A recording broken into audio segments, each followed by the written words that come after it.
ماشي، هبعت لك كده الحاجة على الشات، الأسئلة على الشات علشان نبتدي على طول في الأول. بس يعني في ناس طبعا ما تعرفكيش، ابتدي الأول كده مع الناس، وبعدين خدي بقى الأسئلة كده، الخمس أسئلة اللي احنا مجهزينهم. اتفضل. تمام. آه يا رب تكونوا بخير جميعا، وكل رمضان وانتم طيبين. الناس طبعا اللي لسه جداد في اوريفلام مش عارفيني، انا اسمي جاد محروس، واخده لقب صفاير. الحمد لله فضل ربنا. لسه طالعه من ضمن قاده توب 15 في اوريفلام، انا رقم 14. كل ده خلال 4 سنين شغل.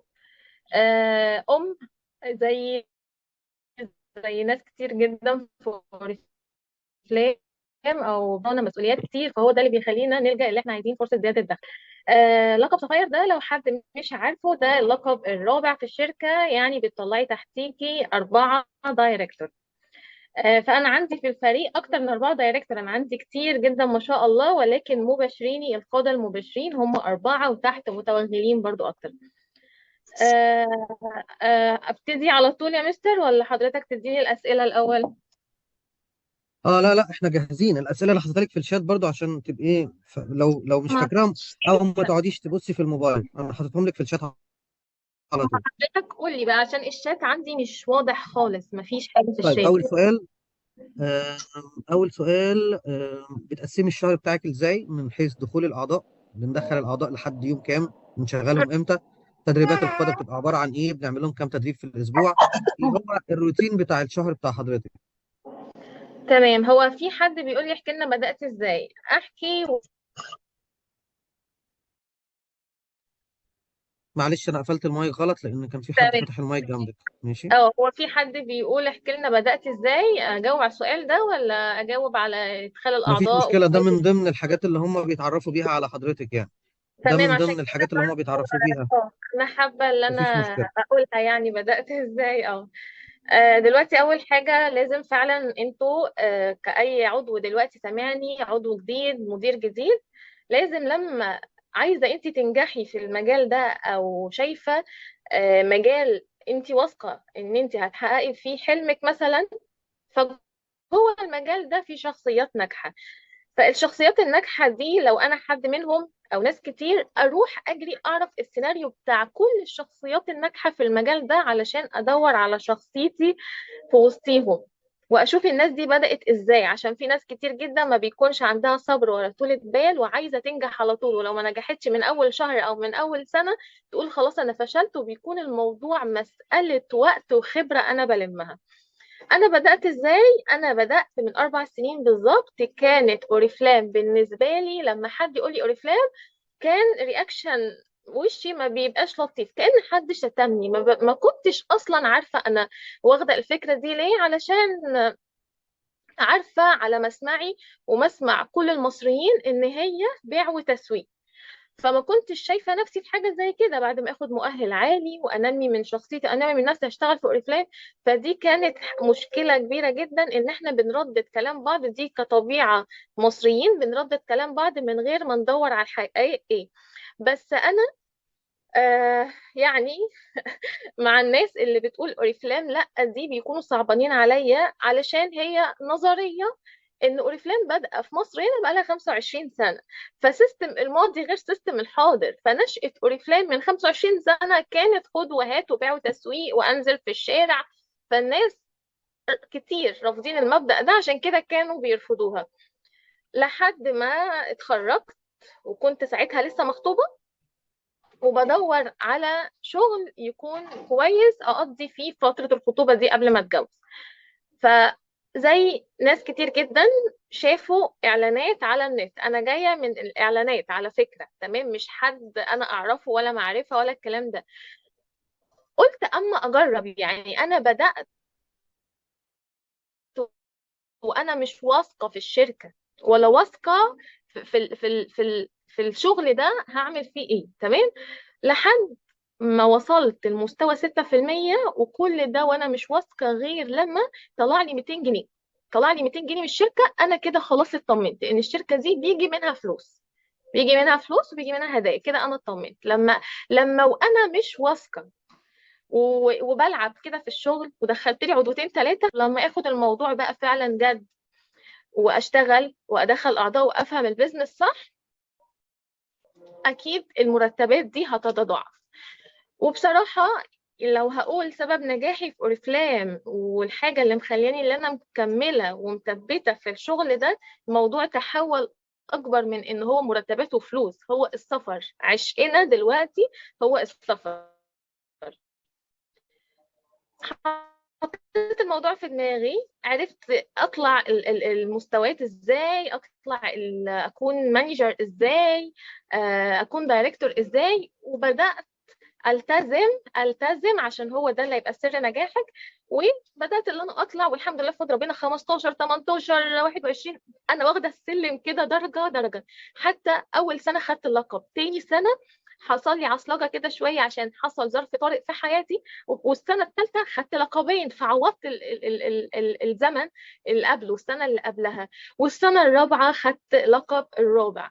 فده كده بدات ازاي. اجاوب بقى على سؤال حضرتك يا مستر محمود؟ اه تمام، اتفضلي.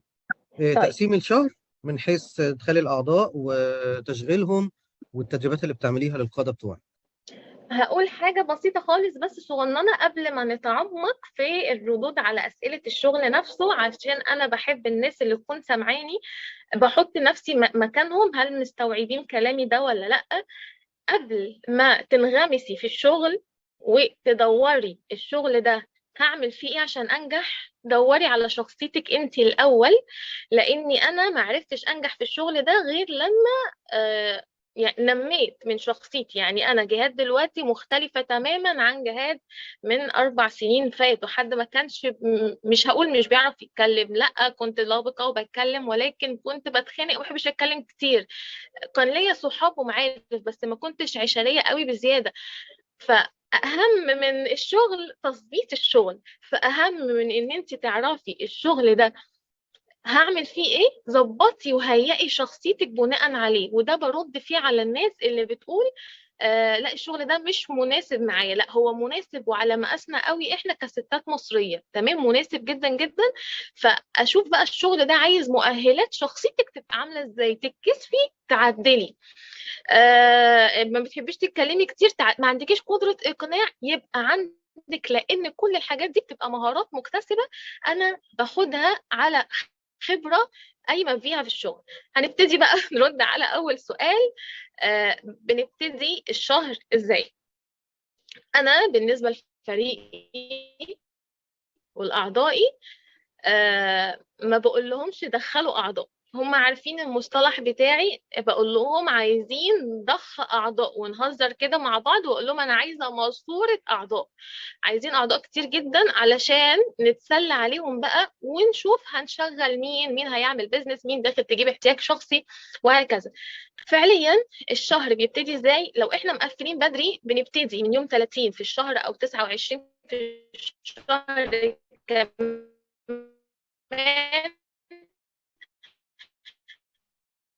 ان احنا نشغل واحد في الشهر. مش لسه هنبتدي ندور على اعضاء يوم واحد في الشهر، لا من الافضل ان احنا يكون معانا اعضاء نسجلهم اول لما السيستم يفتح الساعه 10 الصبح ونبتدي معاهم. بنبتدي الشهر ازاي؟ بنبتدي الشهر ان احنا في ادوات لازم تكون جاهزه. ما ينفعش تبقي بادئه الشهر وانتي مش شارحه حمله، ما ينفعش تبقي بادئه الشهر وانتي مش مطلعه عروض الكتالوج وملمعاها، ما ينفعش ابتدي الشهر غير لما ابقى عارفه مين اللي انا هكمل معاه من الشهر اللي فات. لما حد بقول له ندخل اعضاء كتير، مش اللي هو ارمي قديم، لا، في حاجة كده لطيفة أنا بحب أوضح الكلام لفريقنا والأعضائنا.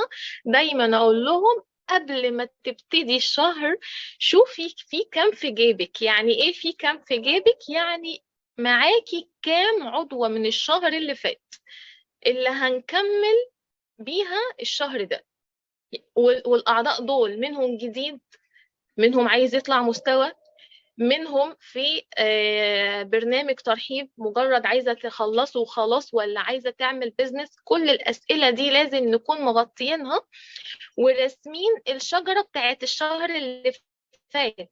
يعني انا ببتدي الشهر ان انا رسمه شجره الشهر اللي فات قفل عليا بايه، علشان ده قدام عينيا لازم ابقى عامله رؤيه للشهر اللي احنا فيه، علشان ابقى عارفه هينزل لي نقاط كام من اعضاء الشهر اللي فات، وبناء عليها هزود اعضاء كام جديده الشهر ده، وعايزه منهم كام نقطه.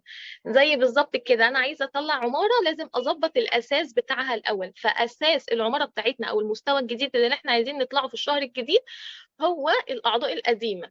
وعلى طول أعضائنا القديمة ما ينفعش يعدي عليهم أول أسبوع، ده الناس الجد بقى، ما ينفعش يعدي عليهم أول أسبوع غير لما يكونوا حاطين نقاطهم. والمديرين أول ناس تكون حاطة النقاط بتاعتها. تاني ناس الناس بتوع ترحيب 2 و3 لازم يكونوا حاطين النقاط بتاعتهم خوفا الهدايا تخلص، عشان أول أسبوع ده آخد بلوكة من النقط أكمل عليها بقى ال3 أسابيع التانيين من أعضاء جديدة. ده كده سؤال ببتدي الشهر ازاي. تمام. السؤال اللي هو انا كنا بنتكلم ان احنا نقسم الشهر ازاي، يعني عشان في ناس بتبقى متلخبطه شويه في تقسيم الشهر. نبتدي الشهر ازاي وامتى ببتديه؟ ماشي، اوكي. لو الاجابه بتاعتك اللي انت قلتيها بالتفاصيل بتاعتها. الفكره بقى دلوقتي عشان ناس كتير جدا تقول لي طب انا اعمل كام تدريب، ادخل اعضاء لحد امتى وابدا اشغلهم امتى، الكلام ده كله. لان في ناس دايما ما عندهاش حته التنظيم في الشهر بتاعها. تقول لك انا بدخل اعضاء مثلا ايه، لا العضو اللي بيدخل بكلمه وبشغله. لا، في ناس تقول لك انا بدخل اعضاء مثلا لحد يوم 5 أو 6 أو 10، وابدا بعد كده اشوف الناس دي نفرزهم نشغلهم. افرزهم ازاي؟ اطلع منهم ناس جديده ازاي؟ ايه الحاجات اللي احنا بنمشي فيها في الشهر بتاعنا على حسب الاعضاء اللي داخلين لنا في الشهر بتاعنا. فهمتني تمام. كده ولا اوضح؟ لا فهمت، اللي هو انا اقسم الشهر ازاي، في بدايته هعمل ايه، في النص هعمل ايه، هنهيه ازاي. انا فاهمه. انا ممكن اكون غطيت على بدايته بس. دلوقتي الاسبوع بتاع الناس كلها 7 ايام، تمام. انا عن نفسي الاسبوع بالنسبه لي 5 ايام، تمام. وهقول لكم ده ليه، هتفهموا معايا في النهايه. احنا هنقسم الشهر، يعني انا لما امسك عضوة كده او امسك مديرة عايزة اطلعها المستوى اللي بعده، اقول لها يلا بينا نقسم الشهر. فالشهر عندنا 4 اسابيع، تمام. الاسبوع الاول ده 5 ايام، يعني من يوم 1 ليوم 5. الاسبوع الثاني من يوم 5 ليوم 10. الاسبوع الثالث من يوم 10 ليوم 15، وهكذا، تمام. انا عايزة اطلع مستوى 12%. اكيد كل الناس اللي هنا حتى لو انت لسه عضوة جديدة تقدري من أول شهر تطلعي مستوى 12%، بتحصل عندنا كتير جدا الحمد لله.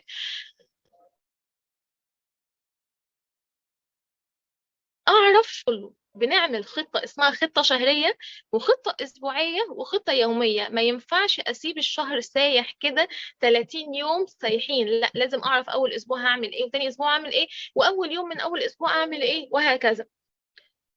عرفت مثلا انت قعدتي مع الدايركتور بتاعتك، قالت لك المفروض مثلا على اساس الخطه بتاعتها ان انت طول الشهر عشان تطلعي مديره بتدخلي مش اقل من 90 عضو جديد. فطبعا ما حدش يتخض من الرقم.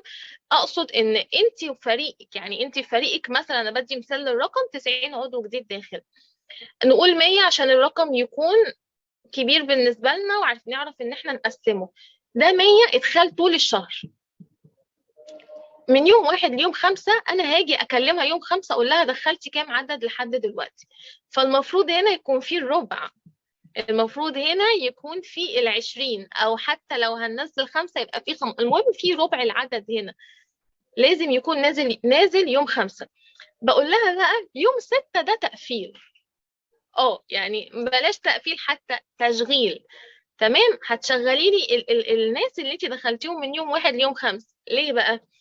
علشان الموضوع بالنسبة لي ما يبقاش كمالة عدد وموهومة في العدد الكبير اللي داخل لي ده.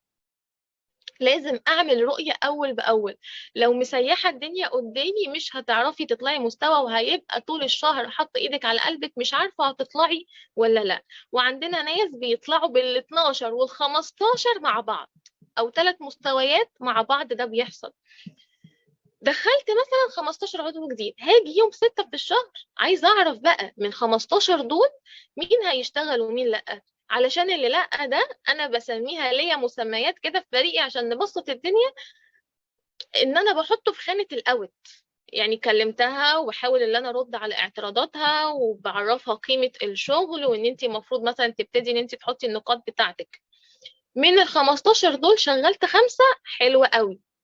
ال10 التانيين في خانة الاوت خلاص رمياهم، هم موجودين معايا على الابليكيشن، ارقامهم معايا على الموبايل، بس اقصد مش من ضمن حسبان الشهر ده، خلاص عملت اللي عليا. ال5 دول عملوا ايه بقى؟ عملوا نقاط هتبقي غلطانه لو رميتيهم، او اللي هو ركنتيهم او اخدتي منهم انت عايزاهم وخلاص. لا، ال5 دول اللي هتبتدي تحطيهم في جروب لوحدهم، تدربيهم بقى على ادخال الاعضاء وتفهميهم البيزنس عامل ازاي، ويلا ندخل اعضاء، ان هي دي الثمره بتاعتك اللي انت جبتيها في بدايه الشهر، فعايزه اخليها على نهايه الشهر تطرح لي شجر وتطرح لي نقاط. وهكذا ده بيحصل كل اسبوع. نمسك من يوم 7 بقى، نحط 5 ايام كمان دول. ده من حيث ادخال الاعضاء والتشغيل. من حيث بقى التدريبات، ان انت كمديره او كدايركتور، ايه انواع التدريبات اللي المفروض تتعمل على مدار الشهر؟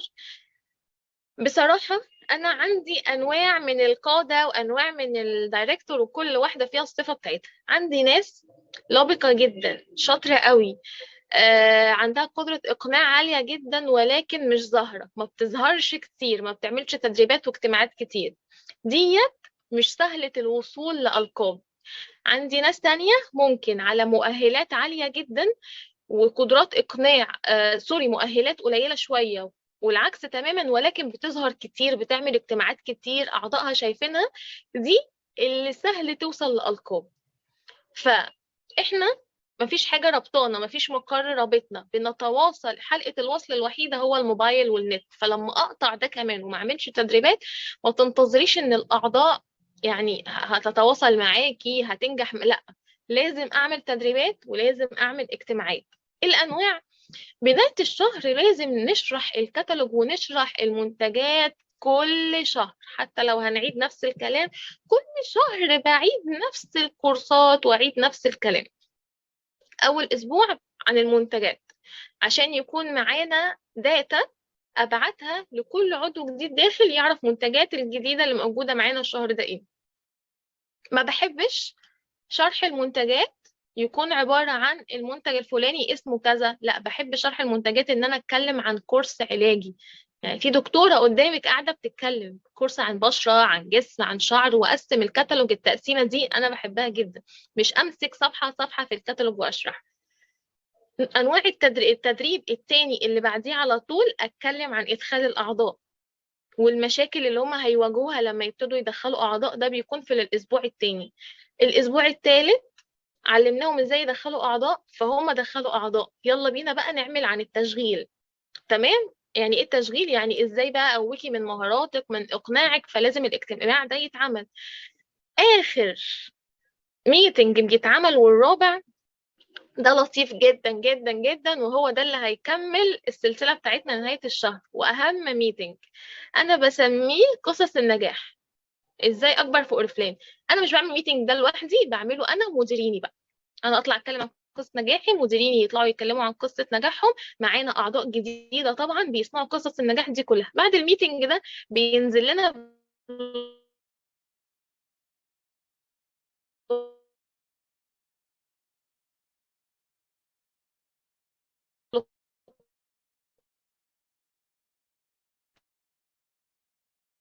بلوكات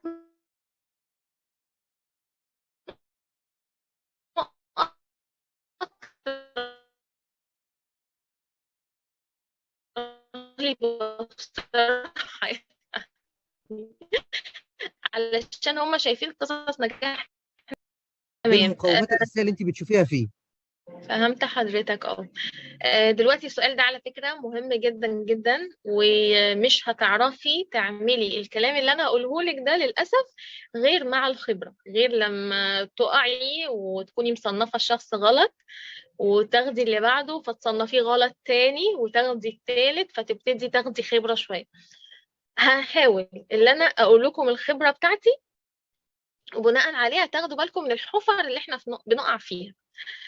انا اول ما دخلت اوريفلام كان اي حد يقول لي عايز اشتغل كنت اصدقه، لان احنا بيدخل معانا ناس كتير جدا. تمام. في منهم ناس بتكون صادقه عايزه اشتغل فبتكون جد، في منهم ناس مش صادقه خالص، بتبقى بتقولك عايزه اشتغل واقطع الدنيا شغل، ولكن هي اصلا ظروفها لا تسمح، وهي اللي هم حب استطلاع كده وخلاص، ومش ناويه تعمل مجهود اصلا. تمام. والعواطف كانت بتاخدني جامد قوي، يعني كان دايما الاريا سيلز بتاعي مستر عمرو عبد الجبار في اسكندريه هنا، كان في البدايه خالص كنت لما يمسك معايا تقرير كنت اقول له ديت، يقول لي دي ليه مضيعه معاها وقت، دي ليه مضيعه معاها وقت، اقول له اصل معيش، اصل تعبانه، اصل موعداني ليه هتشتغل في اليوم الفلاني، اصل عندها ظروف، اصل دي. انت كده بتعطلي نفسك مع الناس، هي ظروفها مش سامحه لها ان هي تشتغل، انت هتعطلي نفسك كده عليها. احنا بنراعي ظروف الناس، ولكن ما عطلش نفسي عليكي. يلا بينا. دلوقتي بعد الخبره ايه اللي بيحصل؟ دخلت معايا عضوة، الأول لازم بتعرف عليها، يعني لازم أنا عندي أجندة كده عاملة شبه السجل المدني والله. أجندات بقى دلوقتي. أما أعمل مكالمة لعضوة جديدة داخلة في التليفون، وهي بعمل معاها المكالمة بكتب اسمها، بكتب سنها، بكتب من محافظة ايه، بكتب المؤهل التعليمي بتاعها، بكتب كل حاجة، وده موجود. أنا معايا ناس بياناتهم من بداية ما بدأت خالص في اوريفليم. واكتب حلمها ده، دي بقى اهم حاجه، الهدف بتاعها والحلم بتاعها ايه، هي عايزه ايه بقى من شغل اوريفلام. انا خدت منها اللي انا عايزاه، هبتدي اسالها بقى اسئله دي مهمه جدا، ولو في حد عايز يكتبها ورايا ان شاء الله تعمل معاكم السحر، يعني يعمل معاكم نتيجه. اقول لها هتديني كام ساعه في اليوم. تمام. اللي تقول لي ساعتين واقول لها، وتقول لي 3 وتقول لي 5، ببقى مفهماها ان ينفع عادي، ده شغل حر، ولكن اللي هتشتغل ساعتين مش زي اللي هتشتغل مثلا 7 ساعات. شغل ايه في الدنيا تديله ساعتين عايزاه يديكي مرتب بالالوفات اخر الشهر؟ ده استحاله. فخلينا واقعيين وصادقين شويه. فهي بتبتدي تستوعب الموقف. في ناس تقول لي انا معاكي طول اليوم فاضيه، معاكي من ايدك دي لايدك دي. الناس دي برضو ما بتبقاش صادقه كده شويه. الأسئلة دي مهمة، عدد الساعات هتدهاني. تاني حاجة، في أي اعتراض عندك في البيت، على فكرة الأسئلة دي مهمة وهقول لكم ليه. في أي اعتراض عندك في البيت من حيث جوزك لو متجوزة، من حيث بابا وماما، طب ليكي صاحبة كده، لازم أسألها الأسئلة دي عشان لما يجي وقت الحجج بقى أفكرها بردودها عليا في الأسئلة دي. أنا لأن إحنا كقادة وانتي كمفروض تكون تشبعنا وتشربنا من حجج واعتراضات الناس. خلاص دلوقتي عندنا الناس شبه بعض، بقوا شبه العجينة كده، احنا فاهمين ايه اللي هيجي منهم. يعني انا بقالي سنتين اهو ما بيجيليش حاجة جديدة، خلاص حفظنا الناس وحفظنا حججهم. فباخد الأسئلة اللي لو انت هتبتدي تتحججي لي بحاجة، انت ردودك عليا اهو، فدي هتبقى مجرد حجة. تمام. باخد منها عدد الساعات، باخد منها لو في حد مثلا معترض هي متخوفة من ايه، الهدف بتاعها، اتكلمت في كل ده. هبتدي ان انا حطاها في مرحلة الاختبار وهي هنا لسه مش عارفة، اديها مثلا تدريب تاخده، واقول لها التدريب ده لازم اولا، احنا تدريباتنا بنكتبها، يعني احنا تدريباتنا لازم يكون فيها كتابة، والموضوع معانا يعني بيزنس قوي شوية، مش اسمع فيديو كده وخلاص. لا، اقول لها لازم تكتبي. هنا بيظهر لي دي جد ولا لا، دي داخلة تهزر ولا داخلة تشتغل. تقولي مثلا مش عارفة اكتب، اقول لها خلاص عايزة ريكورد بصوتك، انت فهمتي ايه من الفيديو او من التدريب اللي انا عطيته لك ده. من الريكورد ده او من اللي هي كتبته انا ببقى فاهمة اخدت التدريب شقلب وقلب، ولا التزمت وفعلا عطتني وقالت كل التفاصيل اللي انا قلتها في الفيديو. فده هنا بتبقى اول مطب بشوف الناس هتنجح فيه ولا هتفشل. والسرعة، سرعة الشخص اللي داخل هو اللي بيحدد لي هو حد جد برضه ولا داخل يضيع وقت. تمام. اللي بعده، خلاص عرفت ان هي المفروض تعمل اوردر. تمام. خلينا نقول ان هي من الناس الجاده وعملت اوردر، هندخل في مرحله ادخال الاعضاء، ببقى قايله لها ان انت كل يوم تكتب اللي هي بتفهمه من التدريبات يا ريهام، يعني فهمت ايه، لان ده بيكون افضل من ان انا عماله اسمع جماعه. لما انتوا عودوا نفسيكوا، او احنا كطلاب زمان لما اخد معلومه من غير ما حد ما يقولك اكتبيها، انت عايزه تكوني محتفظه بيها لازم تكتبيها. لما بشغل وداني مع عينيا في الحاجه، هنا بقى ببقى قايله لها انا كنت حاطاكي في اختبار وانت ما نجحتيش، انا كنت بحاول معاكي ولكن انت اللي مش عاطيه للشغل ده اهميه، ممكن اعرف ايه السبب. في ناس هنا بقى بتبقى متخوفه اصلا، اللي هي بتشتغل رجل بره ورجل جوه دي، فابتدي ان انا اطمنها. في ناس بجد بتبقى محتاجه ما ينفعش ان انا اخرجها بره حساباتي كده وخلاص، لا، في ناس بتبقى محتاجه تعرف ايه الحاجه اللي مخلياها ما تأديش الشغل على اكمل وجه عشان تعرفي تطبطبي عليها. زي ايه بقى؟ احنا كستات بنتأثر قوي باللي حوالينا، يعني ممكن واحدة تكون متحمسة للشغل وسبب فشلها ممكن يكون جوزها، سبب فشلها ممكن يكون مامتها، انا بسميهم اعداء نجاح، بس الناس دي من كتر حبهم فينا ممكن يوقفوا طريقنا. فببتدي ان انا احط معاها حيل وبدايل تعملها ان هي تنظم حياتها في اليوم، وفي نفس الوقت برضه تنظم حياتها في الشغل عشان توصل للي هي عايزة تعمله. عملت اللي عليا كل ده، والمسيرة كل ده خدتها ومفيش منها رجا ومفيش منها نتيجة، لا خلاص بقى براحتك. ومش بقول لها براحتك جوه نفسي، لا، انا بقول لها هي كده في وشها براحتك، يعني انا بحاول معاكي، انت مفيش منك نتيجة، لا، في غيرك تانيين كتير. وبمنتهى اللطافة وبقول الكلام بمنتهى الذوق عشان محدش برضو يزعل مننا. بس كده. من حيث ان اطلع حد مديرة، منتهى الامانة، اول شهر لو حد خايب خالص يطلع 6%، تاني شهر 9%، تالت شهر 12%. 3 شهور وما طلعتيش مديرة هحط لك شهر كمان زيادة من عندي. 4 شهور ما طلعتيش مديرة، لا خلاص بطلعها بره حساباتي واشوف حد غيرها. هنفضل صحاب مع بعض وحبايب، ولكن مش انتي اللي انا حاطه عليكي العين اطلع بيكي لقب، يعني مش انتي من الناس اللي انا عايزه اطلعك قائد. لو في جزء في السؤال ده لسه مغطيتهوش يا ريت حضرتك تقولي.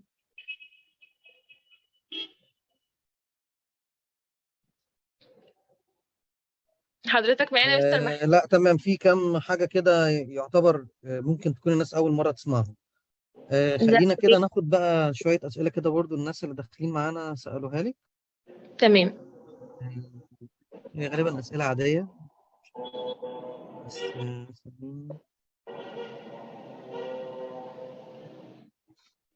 يعني تاني الأعضاء اللي بترفض أوريفليم، معرفش بقى هي سمعتك من الأول ولا لأ، لأن أنت أصلا كنت بترفضي مم. أوريفليم. أنت نفسك كنت بترفضي، معرفش هي سمعت الكلام من الأول ولا لأ. آه، في حد بيقول إن أوحش حاجة عندي ونفسي تتغير ما بعرفش أعبر ولا أوصل المعلومة. آه، آه، حلو السؤال ده. يعني ده احسن، يعني هو كلهم اسئله طبعا، مفيش اسئله حلوه اسئله وحشه، بس يعني انا شايف ان السؤال ده هنرد عليه، وبعدين ممكن الاستاذه اللي سالت السؤال، هو موضوع الناس اللي بترفض ده نرد عليها كده ايه بعد السؤال ده، عشان بس الناس تركز قوي تمام. فيه.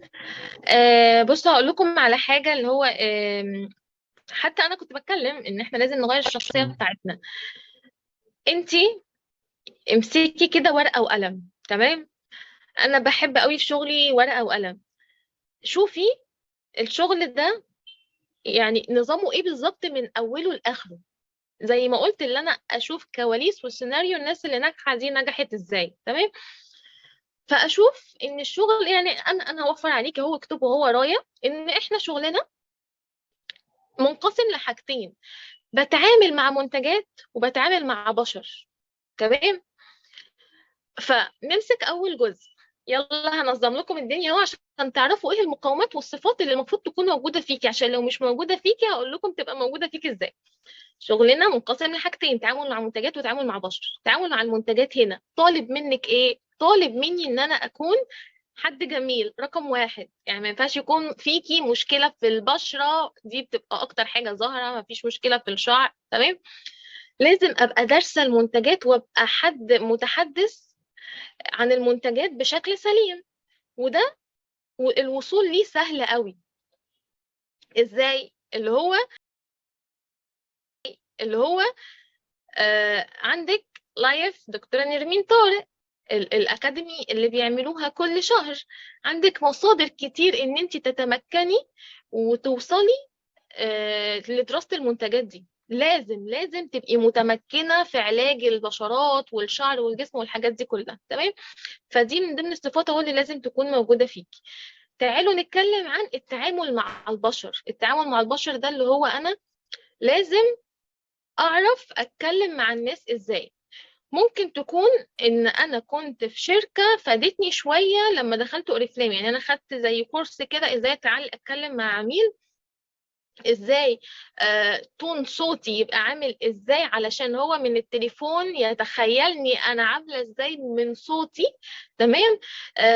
لازم في شويه مصطلحات كده وحاجات اقولها.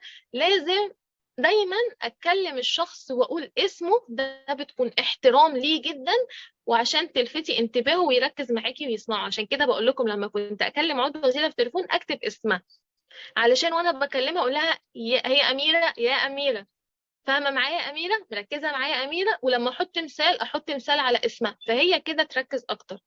فهنا التعامل مع البشر عايزك ان انت تكوني لبقة اكتر. لو بتتكسفي فما فيش داعي خالص ان انت تتكسفي، لان بتعامل مع الستات زي وحتى ولو دي حاجة هتوصلني لهدفي وهتوصلني لحلمي، فيستاهل ان انا اغير من نفسي واغير من شخصيتي علشان التعامل مع البشر هنا. ولازم اهم حاجة اللي هو اربط الحاجه اللي انا بتكلم بيها بحياتها هي او بجانب انساني. تمام؟ يعني لو هتكلم ان انا بقنع واحده عن علاج حبوب، بتكلم واحده عن تساقط شعر، اديها مثال عن ان واحده مشكله الحبوب دي فرقت في حياتها. عروسه كانت داخله تتجوز وشعرها كان بيقع وفرقت في حياتها. اخلي الناس هنا لما اتكلم في جانب انساني شويه واحرك المشاعر اللي قدامي، الثقه بتكون اكبر. مش هتقدري تبقي مقنعة بدرجة كبيرة غير لما تكوني بتتكلمي عن حاجة انت واثقة فيها بنسبة 100%، مش بنسبة 99% خالص. يعني انت لو عندك خلل، عدم ثقة في حاجة بسيطة في شركتنا، عندك خلل في ان مثلا عندنا منتجات مش كويسة، عندنا نظام ظالم مثلا، عندنا لو عندك النسبة السلبية دي مش هتقدري تقنعي حد قدامك بأي حاجة. روحي ثقي في طريقة شغلك الأول، روحي افهمي سيستم شركتك الأول علشان تقدري تتكلمي بمنتهى الثقة ومنتهى المصداقية. أنا بتعرض لكومنتات بتضحكني بقى من كتر سلبيتها، بتضحكني قوي. اللي هو دي لو سوري بقى في التعبير، لو كانت شركة أبوكي ما كنتيش اتكلمتي عنها وانتي كلك إيجابية كده، بيقولوا لي كده، لأني كنت عاملة فيديو مسمياه إدمان أوريفلام. ليه؟ لمست ايه من الشركة خلاني اتكلم عنها وكأنها مكتوبة باسم، فباين من ملامحي وباين من طريقتي وباين لفريقي وباين للناس اللي شايفاني في اللايف ان انا حابة المجال. فلو انت حابة صوتك هيبقى ايجابي، طريقتك هتبقى ايجابية، في حاجة روحانية هتتنقل للي قدامك، هيصدقك قوي، هيحسك كلك مصداقية قوي. تمام؟ فيا رب اكون رديت على الحته دي اللي هي بتقول انا مش بعرف اتكلم، مش بعرف اقنع، في حاجه جواكي ناقصه محتاجه اللي انت تعدليها. تمام. في عندنا سؤال تاني. طبعا هنشوف السؤال بقى اللي هو ايه. هو ده بقى كذا حاجة بقى شبهه لحد الآخر كده. آه الأعضاء اللي هي بترفض أوريفليم، تمام، بتقول لأ. وبعدين الناس اللي بتيجي عند الأوردر وما تعملوش الأوردر اللي هو التفعيلي اللي هو الأوردر الأولاني. تمام. يعني هم مراحل. في ناس بتقول لك بتقفل الباب في وشك من الأول، وفي ناس بتفتح الباب بس بتقوم مدخلاك جوه تطردك كمان شوية، تقول لك أنا مش هعمل أوردر. تمام. يا مستر. اه. الناس اللي بترفض اوريفلام. تمام، ايه آه. تاني؟ الناس بقى اللي بتقبل وبعدين ما تجيش تعمل الأوردر. يعني في مشكله اللي انا مش قادره اقنع اللي قدامي عن الاوردر. هي كلها توتالي مشكله اقناع، وان انت بتدور على مصلحتك مش مصلحتهم هم، فعيشي بقى. هم هي معظم الاسئله كده، ناس كتير جدا مش قادره توصل للحته دي، طيب حاضر. عندهم نفس التساؤلات يعني. ماشي طيب اللي يلا مش راضي بينا يعمل نتكلم. اوردر، يعني بصي كل الاسئله اللي مش راضي يعمل اوردر، المشكله عند الكبيره عند الاعضاء الاوردر التفعيلي، فهي يعني. طيب يلا حاضر. معاك. بصوا بقى، هنتكلم في رفض اوريفلام كمجمل. ان الناس رافضه اوريفلام اصلا من باب الطاقه. انا اتكلمت عن تجربتي الشخصيه، فلما بتكلم مع حد عن تجربتي الشخصيه بتفرق معايا، ان انا كنت زيك اهو. لما عودوا نفسيكم على فكره في حياتكم. يعني انا الحمد لله الحمد لله بفضل ربنا، انا شغلي ده زود في حياتي وزود في شخصيتي اكتر بكتير. يعني كفته تنزل اكتر من كفات مراحل تعليمي. الخبرة هنا والتعامل مع الحياة والبشر بسبب الشغل ده اتعلمت حاجات كتير. فدلوقتي صحابي اللي في سني او اهلي او كده يعني شافوا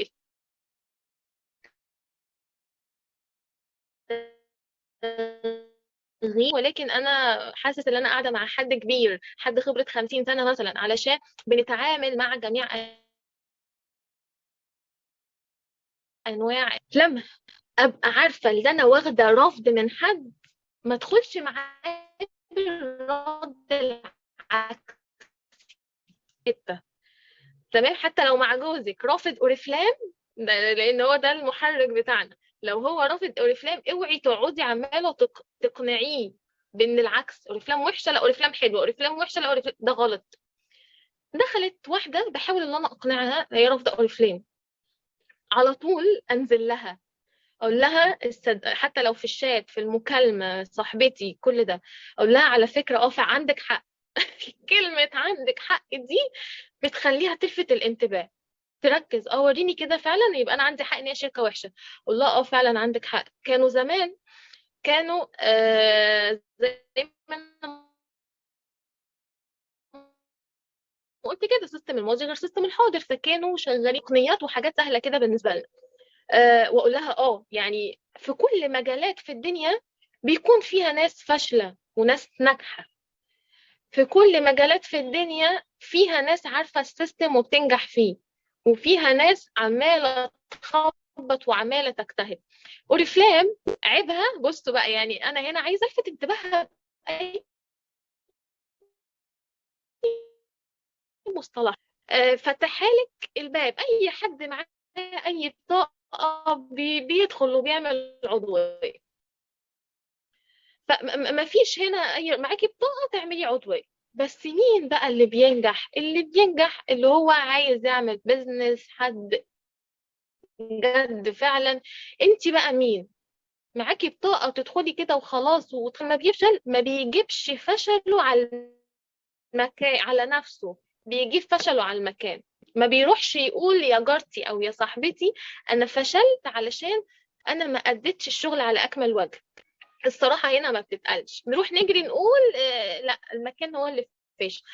انا هنا بستدرجها وبنزل لعقلها وبنزل لدماغها تبتدي تسمعني. اقول لها بقى لكن العكس تماما، ده العيب اللي كل الناس شايفاه ده هي ميزه كبيره جدا، ان مفيش شروط. انما في كل شركات الشروط بتنزل لك قبل في الاخر خالص تعرفي مرتباتك كام. انما في اوريفلام تبتدي ان انت تدخلي وداخله مع مين، داخله فاهمه السيستم ولا لا. تعالي اعرفي بقى الناس الناجحه اللي يعني احنا عندنا السيئات بتعم قوي والحسنه ما بنبقاش عارفين عنها. اوصل لها برضو نفس الفكره. خدي بقى الناس اللي ناجحه، خدي دي هو معاها شيك، خدي دي هو مسكت عربيه كسبت عربيه، وهكذا. فاعرف هي رافضه ليه. رافضه علشان هي، ده بقى اهم حاجه على فكره، لازم اسالها السؤال ده بقى في النص كده. اقول لها ممكن اعرف سبب رفضك؟ رفضك عشان انت جربتي تجربه فاشله، ولا رفضك عشان انت سمعتي بنت خالة جارة مش عارفه مين هي اللي فشلت؟ لازم اعرف من مسمع ولا من تجربه هي ادتها، لان هنا الرحله مختلفه عن هنا. تمام؟ تمام. السؤال بقى ده كده رفض اوريفلام كمجمل. لما ندخل اعضاء اخليها تعمل الاوردر ازاي؟ على فكرة مش كل اللي هيدخل لازم يعمل اوردر. يا ليت نتقبل، لو متقبلين الفكرة دي وفاهمين النظرية دي هنبقى مرتاحين نفسيا وهنعرف ندخل أعضاء. اسألي نفسك، هو كل اللي هيدخل محل لازم يشتري؟ لا. في ناس داخلة حب استطلاع، في ناس داخلة مش في نية الشراء أصلا. أنا بتكلم عن محل مش عن الشركة. الناس داخلة مش نية الشراء أصلا، بتتفرج كده وخلاص. احنا بقى هنا في اوريفليم زي ما انا ما قلت مفيش شروط، فكل الناس بتقدر ان هي تدخل. الناس هنا دخلوا ملعبك بقى. هنتكلم شوية هنا اعمل اوردر، مين اللي هيعمل اوردر ومين اللي مش هيعمل، بناء على خبرتك ان انت تقدري تصنفي الاعضاء دول ازاي. تمام، يلا بينا. دلوقتي دخلتي 20 عضو، تمام. من ال20 كله هيشتغل؟ لا. فلازم تبقي عارفة ده رقم واحد، من ال20 مش كله هيشتغل. طيب هشغل بقى مين؟ نمسك حبة حبة، واحدة واحدة أكلمها في التليفون. من المكالمات والأسئلة اللي أنا خليتك تكتبيها والمقاومات اللي هتاخديها منها هتعرفي دي واحدة هتجيب احتياج شخصي بس، ولا دي واحدة بتحب تبيع وبتسوق، ولا دي واحدة عايزة تعمل بيزنس. تمام. المشكلة هنا إن إحنا ما بنعرفش نقنع الناس بالأوردر، علشان أنت بتبقي خايفة. ببقى خايفة آخد الرفض، فاللي يخاف من العفريت بيطلع له.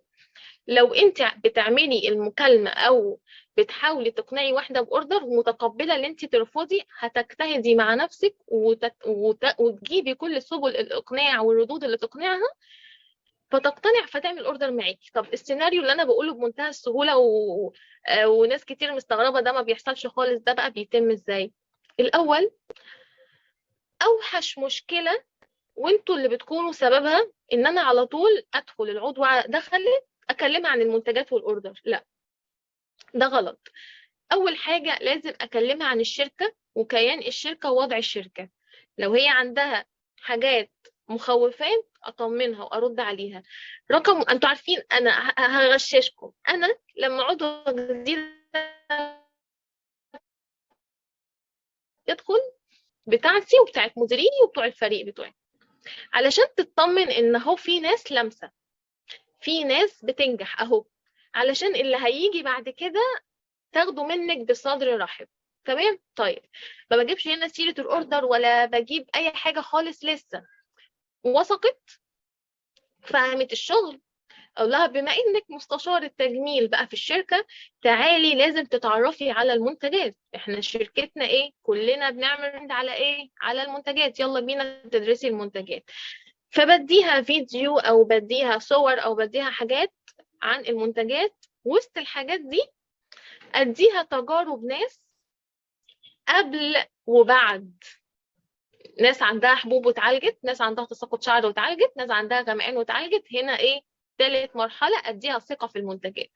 درست لي المنتجات، فهمت المنتجات. في ناس هنا بقى بتبقى لطيفة جدا وسريعة وتقول لك يلا بينا انا عايزة اعمل اوردر. ما انا فهمت من تفاصيل الشغل اللي انا هعمل اوردر. خلينا في الناس الاسواقهم اللي هم متعبين شوية. فانا اقول لها بقى فهمنا كل حاجة من المنتجات، يلا بينا بقى عشان نعمل اوردر. شوفي بقى، يعني هناخد رفض كتير.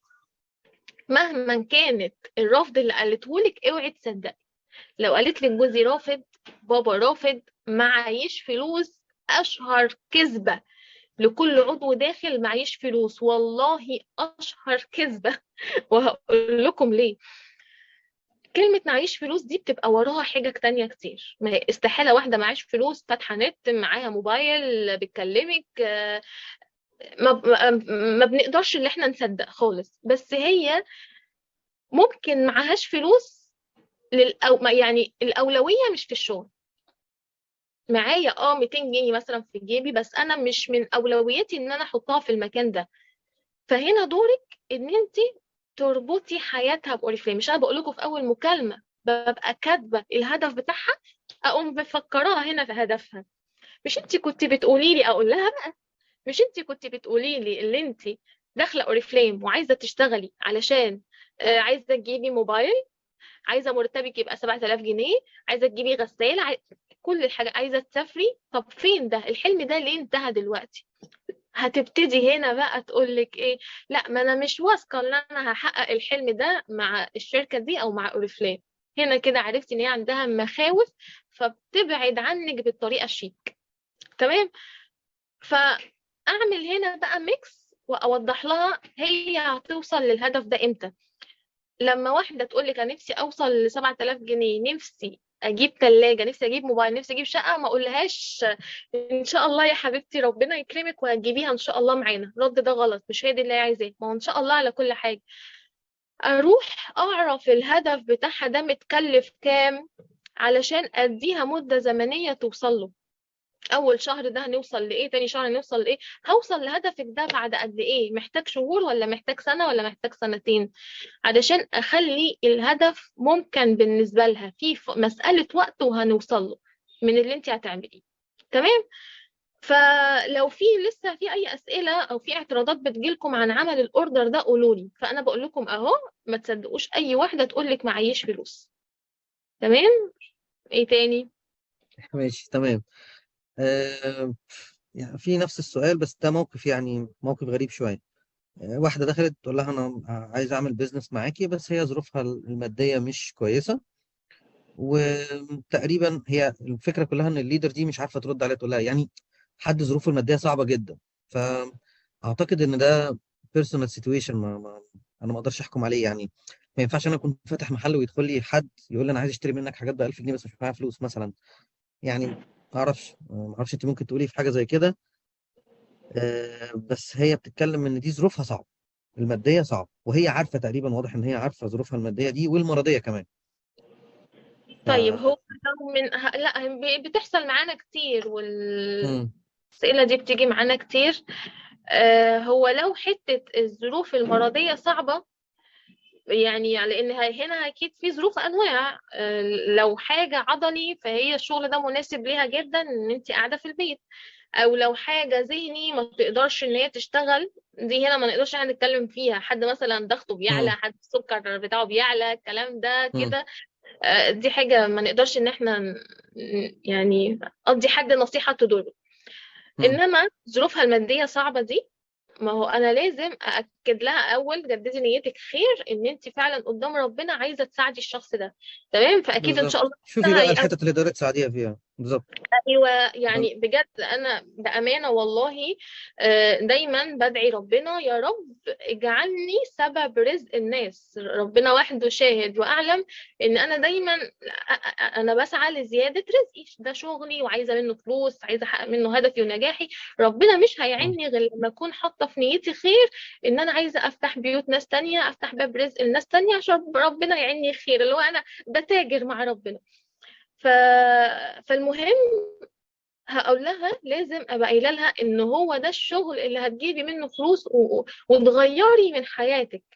لان في ناس كتير لمست، في ناس بتقبض ب50,000، في ناس بتمسك شيكات، هتقدري تغيري في ناس داخله معانا ما كانش معاها غير 200 جنيه، ودلوقتي بتقبض كام.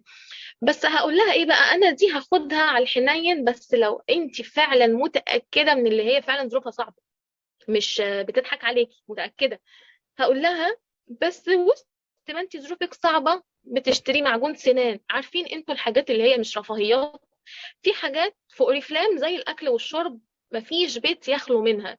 معجون سنان، مزيل عرق، صح كده، شامبو، الحاجات الأساسية دي اللي تكون محطوطة في كل بيت. هقول لها بدل ما انت بتجيبيها من بره وانت مش مستفيدة حاجة، هاتي هي الحاجة من اوريفلام. تمام. ليه بقى؟ هتبتدي بيها الشغل، علشان لازم يكون معاكي كتالوج، لازم يكون معاكي منتجات هنا ملموسة. مشكلتك اللي انت مش عارفة تعملي ال 100 نقطة، مش شرط تعملي 100 نقطة، بس واحدة واحدة بس كده. لأن يا جماعة بجد هي ال 100 نقطة مش شرط، ولكن ليها ميزة. عشان بصوا السرعة اللي أنا بقولها فيها، عشان في ناس بتاخد مني نص الكلام. ال 100 نقطة مش شرط ولكن ليها ميزة. طب نعمل ايه هنا؟ ازاي اعمل 100 نقطة من غير ما اكون دافعة كل حاجة من جيبي؟ تعالوا بقى اسمعوا، والكلام اللي هتسمعوه ده بالله عليكم اكتبوه ورايا، عشان لما هتقولوا للاشخاص ادعوا لي. هتجيب الحاجات الاساسيه، لو انت حابة تعالجي مشكلة في البشرة او شعرك يلا بينا، لو مش حابة ومش اساس بالنسبة لك دلوقتي نجيب الحاجات الاساسية دلوقتي. انت كواحدة ظروف صعبة وعايزة تفتحي بيزنس ليكي، خلاص دورك هنا عدى، جبتي احتياج شخصي ليكي. فين المعارف؟ فين صحابك؟ فين قرايبك؟ فين ما تقنعينيش ان انت مقطوعة من شجرة. حاولتي وما عرفتيش، طيب خلاص يلا بينا نخش في مرحلة ادخال الاعضاء. هنا بسأل سؤال، بقول لها تشتغلي لي كام ساعة في اليوم؟ هتشتغلي كام ساعة؟ هتقولي مثلا 7 ساعات. ما بقدرش ان انا اتقبل اقل من كده. مش اللي هو انا بشرط عليها، بس اللي هو انت عايزة تنجحي وهنموت الدنيا مع بعض شغل 7 ساعات، مش اقل من كده. ساعتين الصبح ساعتين بالليل بتقسميهم براحتك، بس على مدار اليوم ناخد 7 ساعات. 6 ساعات منهم بزنس بقى وادخال اعضاء بقى وتدريبات بقى. ساعة منهم بتحاولي كل يوم ان انت تعملي 100 نقطة كل يوم. كل يوم بديكي افكار اعمليها، بس ما جابتش نتيجه النهارده، ما جابتش هتجيب نتيجه بعد كده. زي صاحب المحل، كل يوم يفتح المحل مفيش حد عمال يدخل يشتري منه. النهارده محدش دخل، بعده محدش دخل، بس اكيد هيفضل كل يوم يفتح المحل لحد ما على الاقل يخلص البضاعه اللي جوه عشان يحولها لفلوس. فانت هتعملي كده، كل يوم هديكي افكار اعمليها، نزلي على الستوري كل يوم. عارف يا مستر محمود، الناس اللي هم بيقعدوا يقولوا انا مش عارفه ادخل اعضاء، الناس دي هم اللي احنا نقول لها نزلي على الستوري، نزلي على الفيسبوك، نزلي بوستات عن المنتجات، هم اللي ما بينزلوش، عشان كده بيواجهوا المشكله. فانت راقبيها بقى، هنا هتعرفي هي جد ولا لا. اديها افكار كتير، تمام، وجمعي افكار من فريقك، لان انا لوحدي ما اقدرش ادي افكار، بس لازم اجمع افكار من فريقي علشان هي تاخد اللي يناسبها. واقول لها انت عارفه لو كل يوم نفذتي لي فكره، ال 100 نقطه مش هتبقى صعبه بالنسبه لك، تمام. فبس هي عملت اوردر شخصي ليها، بتحاول بقى من صاحبتها قريبتها جارتها، الشهر ده ما حدش طلب، اللي بعده ما حدش طلب، الشهر ده زي رمضان ناس هتطلب عشان داخل علينا عيد، الشهر اللي بعده هيجي لك واحده صاحبتك ظهرت لها حبايه، الشهر الخامس هتلاقي واحده جارتك قربت تتجوز. خلي اللي حواليكي يعرف ان انت فوق رفلان. خلي الناس من باب العلم بالشيء، يعني في حاجة اسمها الجرس، تمام. خليكي جرس بالنسبة للناس، كل يوم اقعدي نزلي عروض، كل يوم اقعدي نزلي منتجات، حتى لو لمدة سنة محدش بيطلب منك. انا كجهاد بعد 4 سنين شغل لسه واحدة قريبتي فاكرة تطلب مني مجموعة نوفيج، ما كانتش بتاخد مني اي حاجة خالص وانا عارفة. فابقى فكرة الجرس ليه؟ علشان لما واحدة تحتاج فاونديشن انت اول شخص يجي في بالها. لما واحده يكون عندها مشكله تساقط شعر انت اول شخص يجي في بالك. السر هنا والزتونه في الاستمراريه. تعالوا بقى اقول الكلام اللي بعده بقى، الكلام ده الناس اللي هتعرف تنفذه هيكون لطيف قوي يعني. اول شهر فعلا فعلا انت يا دايركتور قدام عينك هي بتنفذ الافكار وما عرفتش وفعلا مقطوعه من شجره.